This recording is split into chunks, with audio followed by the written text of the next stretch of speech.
ನಮಸ್ಕಾರ ಫ್ರೆಂಡ್ಸ್, ನಾನು ಡಾಕ್ಟರ್ ಚಂದ್ರಶೇಖರ್ ಸರ್ಜಾ, ನಿಮ್ಮ life style physician. Uric acid problem ಸಾಧಾರಣವಾಗಿ ಇತ್ತೀಚೆಗೆ ತುಂಬ ನೀವು ಕೇಳ್ತಾ ಇದ್ದೀರಾ. ಸ್ವಲ್ಪ ಜಾಸ್ತಿ ಆದರೂ ಕೂಡ ಯೂರಿಕ್ ಆಸಿಡ್ ಮನೆಯದ್ದವರೆಲ್ಲ ಸ್ವಲ್ಪ ಅಲರ್ಟ್ ಆಗಿಬಿಡ್ತಾರೆ.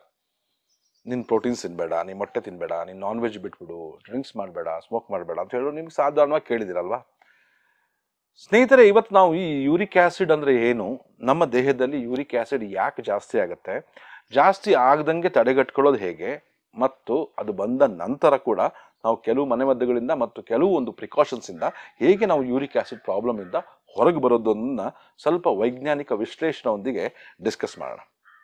ನೋಡಿ ವೀಕ್ಷಕರೇ, ಸಾಧಾರಣ ನಿಮಗೆಲ್ಲ ಗೊತ್ತಿದೆ, ನಾವು ತಿನ್ನುವಂಥ ಆಹಾರದಲ್ಲಿ ಕಾರ್ಬೋಹೈಡ್ರೇಟ್ಸ್, ಸಕ್ಕರೆ ಇರುವಂಥ ಅಂಶದ ಆಹಾರಗಳು, ಫ್ಯಾಟ್ಸ್, ಕೊಬ್ಬು ಅಂಶ ಇರುವ ಆಹಾರಗಳು ಮತ್ತು ಪ್ರೋಟೀನ್ಸ್ ಇರುವಂಥ ಆಹಾರಗಳು ಸಾಧಾರಣ ನಾವು ಸೇವಿಸ್ತೀವಲ್ವಾ. ಅದು ನಾವು ಮ್ಯಾಕ್ರೋ ನ್ಯೂಟ್ರಿಯೆಂಟ್ಸ್ ಅಂತ ಹೇಳ್ತೀವಿ. ಇದು ಪ್ರತಿಯೊಂದು ಕೂಡ ನಮ್ಮ ಜೀರ್ಣಕ್ರಿಯೆಯಿಂದ ದಹನಗೊಂಡು ಬಿಟ್ಟು ಒಂದು ಎಂಡ್ ಪ್ರಾಡಕ್ಟ್ ಆಗಿ, ಈಗ ನಾವು ಸೌದೆಗೆ ಬೆಂಕಿ ಹಾಕಿದ್ರೆ ಹೆಂಗೆ ಇಜ್ಜಲಾಗುತ್ತೋ, ಅದೇ ರೀತಿ ಒಂದು ಪೇಪರ್ ಸುಟ್ಟಾಗ ಹೇಗೆ ಅದು ಬೂದಿ ಆಗುತ್ತೋ, ಅದೇ ರೀತಿ ಈ ಪ್ರತಿಯೊಂದು ಸುಟ್ಟಾಗಲೂ ಕೂಡ ಒಂದು ಆಶ್ ಫಾರ್ಮೇಷನ್ ಆಗುತ್ತೆ. ಅದೇ ರೀತಿ ಈ ಪ್ರೋಟೀನ್ಸ್, ಅದರಲ್ಲೂ ಎಸ್ಪೆಷಲಿ ಪ್ಯೂರಿನ್ ಪ್ರೋಟೀನ್ನ ಒಂದು ಟೈಪೇ ಇದು ಪ್ಯೂರಿನ್ಸ್. ಈ ಪ್ಯೂರಿನ್ಸ್ನ ಮೆಟಬಲೈಸ್ ಆದಾಗ ಅದಕ್ಕೆ ಉಳ್ಕೊಳ್ಳುವಂಥದ್ದೇ ಈ ಯೂರಿಕ್ ಆಸಿಡ್. ಸಾಧಾರಣವಾಗಿ ಯೂರಿಕ್ ಆಸಿಡ್ ಅನ್ನೋದು ನಮ್ಮ ದೇಹದಲ್ಲಿ 4 ರಿಂದ 6 ಮಿಲಿಗ್ರಾಮ್ ಪರ್ ಡೆಸಿಲೀಟರ್ ಅಷ್ಟು ನಮ್ಮ ರಕ್ತದಲ್ಲಿದ್ದರೆ ಅದು ನಾರ್ಮಲ್ ಅಂತ ಹೇಳ್ತೀವಿ. ಈ 6ಕ್ಕಿಂತ ಹೆಚ್ಚಾಯಿತು ಅಂತ ಹೇಳಿದ್ರೆ ಹೈಪರ್ ಯೂರಿಸೀಮಿಯಾ, ಅಂದರೆ ಹೆಚ್ಚು ಯೂರಿಕ್ ಆಸಿಡ್ ನಿಮ್ಮ ದೇಹದಲ್ಲಿ ಶೇಖರಣೆ ಆಗ್ತಾ ಇದೆ ಅಂತ ಅರ್ಥ.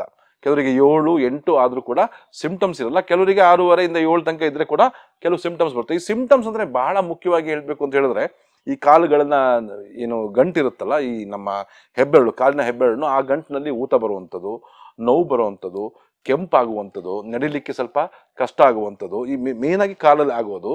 ಜೊತೆಗೆ ಕೆಲವು ಬೇರೆ ಬೇರೆ ಸಣ್ಣ ಸಣ್ಣ ಜಾಯಿಂಟ್ಸಲ್ಲೂ ಕೂಡ, ಕಾಲಿನ ಬೆರಳುಗಳಲ್ಲಿ, ನಮ್ಮ ಹಿಮ್ಮಡಿ ಹತ್ರ ಮತ್ತು ಕೆಲವರಲ್ಲೂ ಕೂಡ ಈ ಮೊಣಕೈ ಮತ್ತು ಕೈನಲ್ಲೂ ಕೂಡ ಈ ನೋವುಗಳು ಬರುವಂಥದ್ದು ಸ್ಟಾರ್ಟ್ ಆಗುತ್ತೆ. ಅದಕ್ಕೆ ನಾವು ಗೌಟಿ ಆರ್ಥ್ರೈಟಿಸ್ ಅಂತ ಹೇಳ್ತೀವಿ.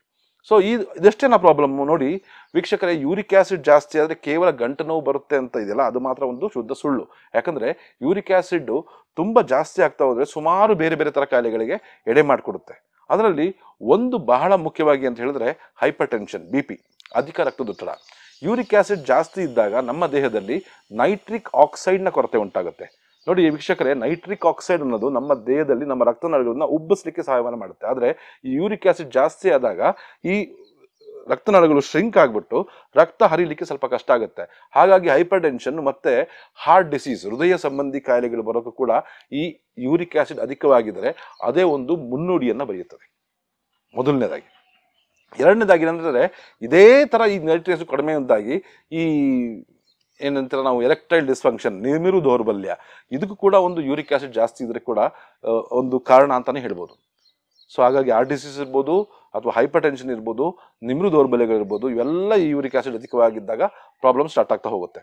ಸೊ ಹಾಗಾಗಿ ಮೊದಲಿನಿಂದಾನೇ ಸ್ವಲ್ಪ ಅದನ್ನು ಅವಾಯ್ಡ್ ಮಾಡ್ಕೋಬೇಕು. ಸೊ ಹಾಗಾಗಿ ಈಗ ನಾನು ಮುಂಚೆನೇ ಹೇಳ್ದಂಗೆ ಪ್ಯೂರಿನ್ಸ್ ನೋಡಿ, ಪ್ಯೂರಿನ್ಸ್ ಅಂದರೆ ಏನು ನಿಮಗೆಲ್ಲ ಗೊತ್ತಿದಂಗೆ, ನಮ್ಮ ದೇಹದಲ್ಲಿ ಕೋಟ್ಯಾನುಗಟ್ಟಲೆ ಜೀವ ಕಣಗಳಿರ್ತವೆ, ಜೀವಕೋಶಗಳು, ಏನು ಸೆಲ್ಸ್ ಅಂತ ಹೇಳ್ತೀವಲ್ಲ. ಅದರಲ್ಲಿ ನಿಮ್ಗೆ ಗೊತ್ತಿರೋಂಗೆ ಪ್ರತಿಯೊಂದರಲ್ಲೂ DNA ಅಂತ ಹೇಳ್ತೀವಿ, ಅಂದರೆ ನಮ್ಮ ಜೀನ್ಸ್, ನಮ್ಮ ಜೆನೆಟಿಕ್ ಮೆಟೀರಿಯಲ್. ಈ ಜೆನೆಟಿಕ್ ಮೆಟೀರಿಯಲ್ ಉಂಟಾಗೋದೇ ಈ ಪ್ಯೂರಿನ್ಸಿಂದ. ಈ ಪ್ಯೂರಿನ್ಸ್ ಅನ್ನು ಕೂಡ 4 ಥರ ಇರುತ್ತೆ: ಅಡಿನೋಸಿನ್, ಟೈರೋಸಿನ್, ಗುವಾನಿನ್ ಮತ್ತು ಸೈಟೋಸಿನ್ ಅನ್ನೋದು, ಅಂದರೆ ATCG ಅಂತ ಏನು ಹೇಳ್ತೀವಲ್ಲ, ಇದು ನಮ್ಮ ಪ್ಯೂರಿನ್ಸ್ಗಳು. ಈ ಪ್ಯೂರಿನ್ಸ್ಗಳು ಉಂಟಾಗೋದೇ ಇದು. ನಮ್ಮ ದೇಹದಲ್ಲಿ ದಿನಕ್ಕೆ ಸಾವಿರಾರು ಗಟ್ಟಲೆ ಜೀವಕೋಶಗಳು ಹುಟ್ಟುತ್ತಾ ಇರ್ತವೆ, ಸಾವಿರಾರು ಜೀವಕೋಶಗಳು ಸಾಯ್ತಾ ಇರ್ತವೆ. ಈ ಸತ್ತಂತ ಜೀವಕೋಶಗಳಿಂದ ಅದರ DNA ಇಂದ ಈ ತ್ಯಾಜ್ಯ ವಸ್ತುಗಳಾಗಿ ಏನು ಕನ್ವರ್ಟ್ ಆಗುತ್ತಲ್ಲ, ಅದೇ ಯೂರಿಕ್ ಆಸಿಡ್. ಈ ಯೂರಿಕ್ ಆಸಿಡ್ ನಮ್ಮ ದೇಹದಲ್ಲಿ ಸ್ಟೋರ್ ಆಗ್ತಾ ಹೋಗುತ್ತೆ. ಅದು ಹಂಗೆ ಉತ್ಪಾದನೆ ಆಗಿದ್ದು ನಮ್ಮ ದೇಹದಿಂದ ಹೊರಗೆ ಹೋಗಬೇಕು. ಆದರೆ ಕೆಲವು ಕಾರಣಗಳಿಂದ ಇದು ಹೊರಗಡೆ ಹೋಗುವಂಥ ಒಂದು ಕ್ರಿಯೆಯಲ್ಲಿ ಸ್ವಲ್ಪ ಪ್ರಾಬ್ಲಮ್ಸ್ ಆಗುತ್ತೆ. ಆವಾಗ ಯೂರಿಕ್ ಆಸಿಡ್ ಜಾಸ್ತಿ ಆಗ್ತಾ ಹೋಗುತ್ತೆ. ಸೊ ಹಾಗಾದರೆ ನೀವು ಅಂದ್ಕೊಂಡಿರೋದು ಬರೀ ಇದು ಹೊರಗಡೆ ಹೋಗದಲ್ಲಿದ್ದರೆ ಮಾತ್ರ ಜಾಸ್ತಿ ಆಗುತ್ತಾ? ಇಲ್ಲ.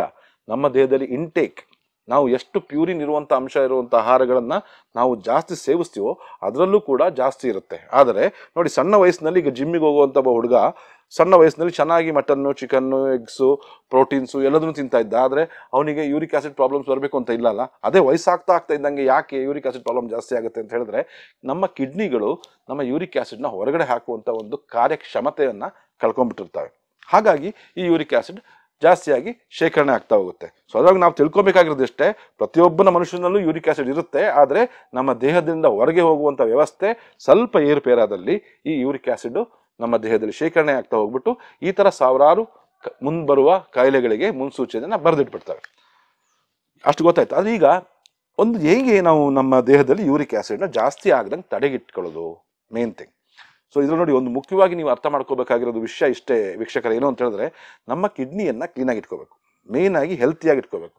ಕಿಡ್ನಿಗೆ ಹಾನಿ ಕೊಡುವಂಥ ಯಾವುದೇ ರೀತಿಯ ಕ್ರಿಯೆಗಳನ್ನು ತೆಗೆದುಕೊಂಡಲ್ಲಿ, ಲೈಕ್ ಅದು ಸ್ಮೋಕಿಂಗ್ ಇರ್ಬೋದು, ಅಥವಾ ಆಲ್ಕೋಹಾಲಿಸಮ್ ಇರ್ಬೋದು, ಅತಿಯಾದ ಒಂದು ಮಾಂಸಾಹಾರದ ಸೇವನೆ ಇರ್ಬೋದು, ಎಸ್ಪೆಷಲಿ ಈ ಮಟನ್ ಏನಿರುತ್ತೆ, ಕುರಿ ಮಟನ್ ಹೇಳ್ತಿರಲ್ಲ ಅದಕ್ಕೆ, ಅದರಲ್ಲೆಲ್ಲ ಜಾಸ್ತಿ ಪ್ಯೂರಿನ್ಸ್ ಇರುತ್ತೆ. ಆದರೆ ಮೊಟ್ಟೆನಲ್ಲಿ ಮತ್ತೆ ಇದರಲ್ಲಿ ಅಷ್ಟೊಂದು ಜಾಸ್ತಿ ಇರಲ್ಲ. ನೀವು ಗೂಗಲ್ ಮಾಡಿ ನೋಡಿದ್ರೆ ನಿಮಗೆ ಯಾವುದರಲ್ಲಿ ಪ್ಯೂರಿನ್ ರಿಚ್ ಫುಡ್ಸ್ ಅಂತ ಹೊಡೆದಾಗ ಗೊತ್ತಾಗುತ್ತೆ ನಿಮಗೆ. ಆಲ್ಕೋಹಾಲಲ್ಲಿ ಅತಿ ಹೆಚ್ಚು ಪ್ಯೂರಿನ್ಸ್ ಇರುತ್ತೆ, ಚಿಕನ್ನಲ್ಲಿ ಪ್ಯೂರಿನ್ಸ್ ಇರುತ್ತೆ, ಮಟನ್ನಲ್ಲಿ ಪ್ಯೂರಿನ್ಸ್ ಇರುತ್ತೆ, ಫಿಶ್ನಲ್ಲಿ ತುಂಬ, ಮೀನು ಸಂಬಂಧಿ ಏನಿ ಸೀ ಫುಡ್ಸ್ನಲ್ಲಿ ಕೂಡ ತುಂಬ ಅತಿ ಹೇರಳವಾಗಿ ಈ ಪ್ಯೂರಿನ್ಸ್ ಇರುತ್ತೆ. ಸೊ ಆ ಥರ ಫುಡ್ಗಳನ್ನ ಅವಾಯ್ಡ್ ಮಾಡಬೇಕು ಯೂರಿಕ್ ಆಸಿಡ್ ಜಾಸ್ತಿ ಇದ್ದವರು.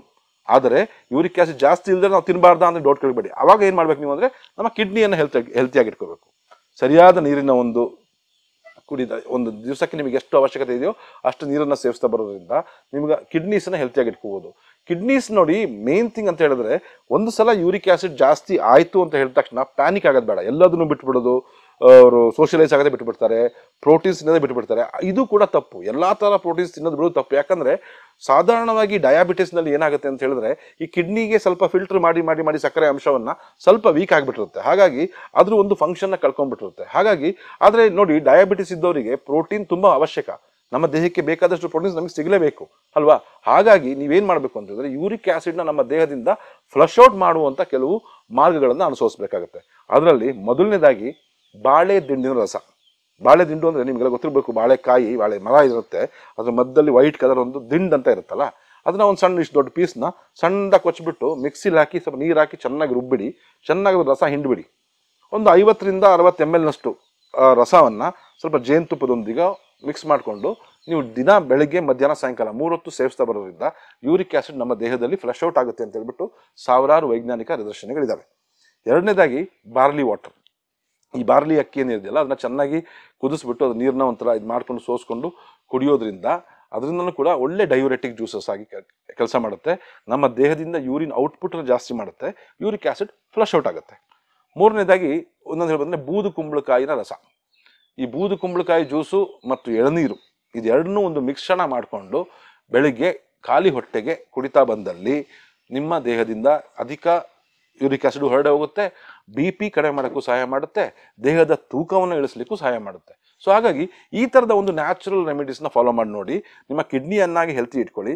ಸರಿಯಾದ ಒಂದು ಜ್ಞಾನ ಇರಲಿ, ಯೂರಿಕ್ ಆಸಿಡ್ ಅಂದರೆ ಏನು, ಮುಂದೆ ಏನಾಗುತ್ತೆ, ಯಾಕೆ ಜಾಸ್ತಿ ಆಯಿತು ಅನ್ನೋದ್ರ ಬಗ್ಗೆ ಒಂದು ಜ್ಞಾನ ಇರಲಿ ಅಂತ ಹೇಳಲಿಕ್ಕೋಸ್ಕರ ಈ ವಿಡಿಯೋ ಮುಖಾಂತರ ನಿಮ್ಮ ಮುಂದೆ ಬಂದಿದ್ದೇನೆ. ನೋಡಿ, ಸುಮಾರು ಜನರು ಏನಾಗುತ್ತೆ ಅಂದರೆ, ಅವರು ಯೂರಿಕ್ ಆಸಿಡ್ ಜಾಸ್ತಿ 7, 8 ಆದ ತಕ್ಷಣ ಹೋಗಿ ಮೆಡಿಸಿನ್ಸ್ ತೊಗೊಂಡ್ಬಿಡ್ತಾರೆ. ಆದರೆ ಅವ್ರು ಮೆಡಿಸಿನ್ಸ್ ನಿಲ್ಸಿದ ನಂತರ ಮತ್ತೆ 1 ತಿಂಗಳು 2 ತಿಂಗಳು ಬಿಟ್ಟು ಮತ್ತೆ ಬರ್ತಾರೆ, ಮತ್ತೆ ಜಾಸ್ತಿ ಆಗಿದೆ ನೋವು, ಮತ್ತೆ ಜಾಸ್ತಿ ಆಗಿದೆ ನೋವು ಅಂತ.